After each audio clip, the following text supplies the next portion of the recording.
And welcome to Hannity. Breaking news tonight about the facts of the Boston bombers. It's getting scarier by the minute, and the reality that the older of the two brothers exhibited many signs of radicalization is now becoming more evident. We learned today that the FBI told lawmakers that the Boston bombing suspect's mothers knew, possibly as early as 2011, that her older son had been radicalized, reportedly telling other family members in text messages that she felt he was willing to die for Islam. Now, we're also learning that Jabbar, the younger brother, told the FBI during questioning that his older brother was, in fact, the mastermind of the plot and that he was only recently recruited to help him carry out this plan. But as investigators pieced together their case, the parents held a dramatic press conference where the mother delivered the single most bizarre comment to date. Now, watch as she says that her sons are actually innocent and then goes on to blame the United States of America.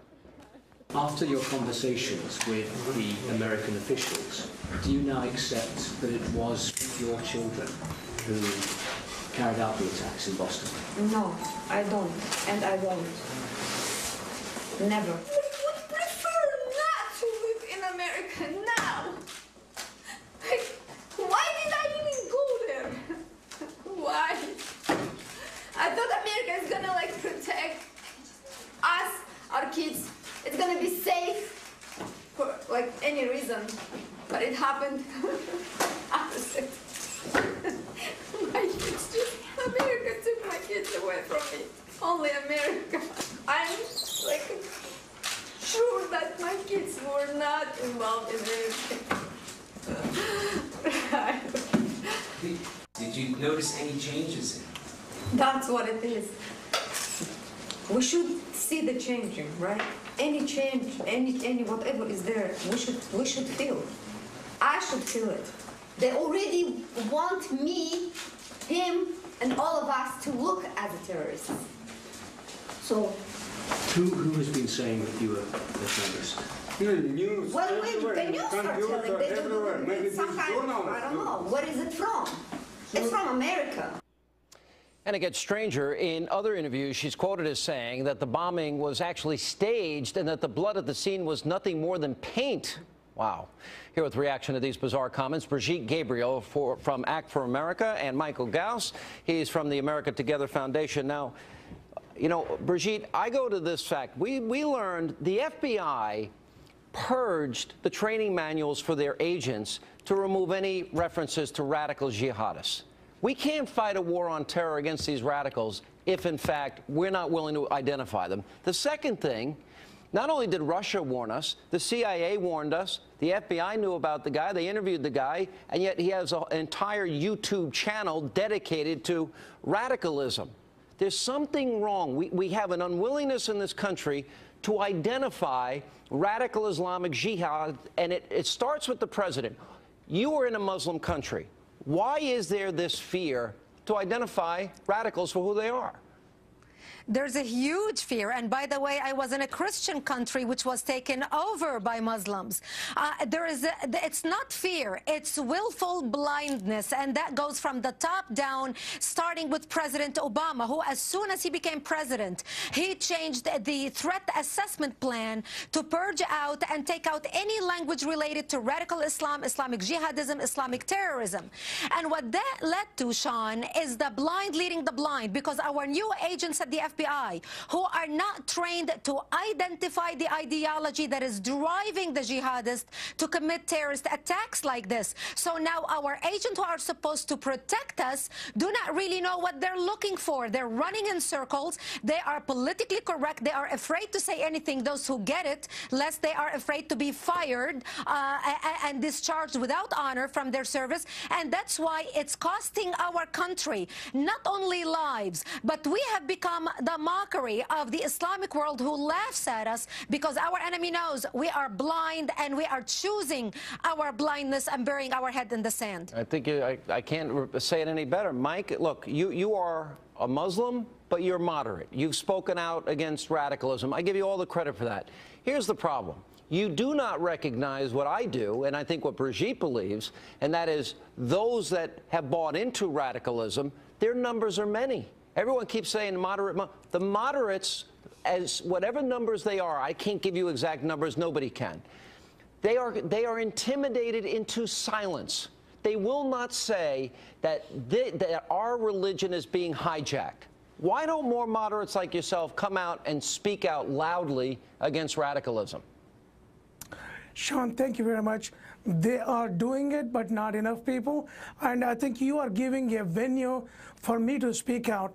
If more television stations and radio stations give an opportunity, we can build a momentum. Just today, Sean, I was able to put together 50 Muslims from across America who are willing to speak out.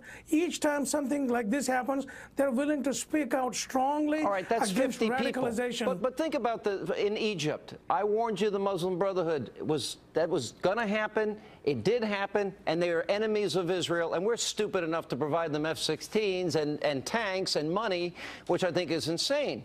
But you see the rise of radicalism everywhere. It's now happening all over Africa, all over the Middle East. I want to go back to what Brigitte said earlier. It is like this, Sean. Obama is doing one thing right, and that is not calling everybody Muslims, radicals, or radical Islam. That is the right thing. Let me give you an example. There are 2,700 rapes in New York in 2010 and 800 murders. If I tell you guys from New York are murderers and rapists, is that the right thing to do? No, it is wrong. But the difference is the radical Islamic groups, they want to wipe Israel off the map. They are anti-Semitic, they are anti-American, and they are clear in their goal.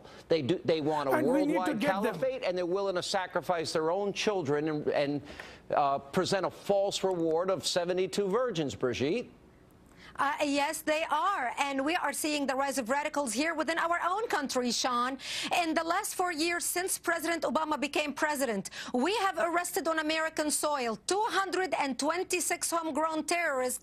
186 of them are Muslims. We have a problem in this country when a faith-based group that accounts for less than 2% of the American population is responsible for over 80% of terrorist attacks or plots against the United States. That's a problem. Well, Brigitte, and by the way, do we have to consider, but do we then have to consider that if somebody grows up under Sharia law, that maybe they have been indoctrinated into values that are so contrary to American values that maybe they're not a good fit to come into this country? Maybe, especially in the treatment of women, the belief in Sharia law as implemented in a lot of these countries. What do you think? Sean, there is a real problem among the Muslims and Hindus or Christian immigrants to the United States. Their children lead two lives, one to show it off to the parents, one their own life in their schools. This duality in the children is causing a lot of pain. This guy, Zohar, I think to his mother, he was probably acting as a good child, but outside he was different. His mother really did not know what was going through his own child. Wait a minute, that's not true. Just like, and then we're stupid enough when we do catch them. His mother knew. We give him Miranda rights so that he can shut up, and then we don't learn anything about where maybe the money came, any foreign ties, any terror cells, sleeper cells that may be here in America. It's nuts. We're walking on eggshells because I think we're walking on eggshells because people are afraid to speak the truth. And the truth is radical Islamic jihadists want to kill us, and their numbers are far greater than people want to admit. Absolutely. No, Sean, the national security list is 540,000 people. That's not just a minority. Over 500,000 people are on the government watch list. That's a major problem. We need to throw political correctness in the garbage where it belongs and start calling a spade a spade. Last word, Michael. Well, Sean, I think in the end, there is radicalism among Muslims, and we need to speak out, and we are speaking. If you Google it, there is plenty of it out there. Thank you for being with us. Muslims are as sick of these people as anybody else. And thank you both.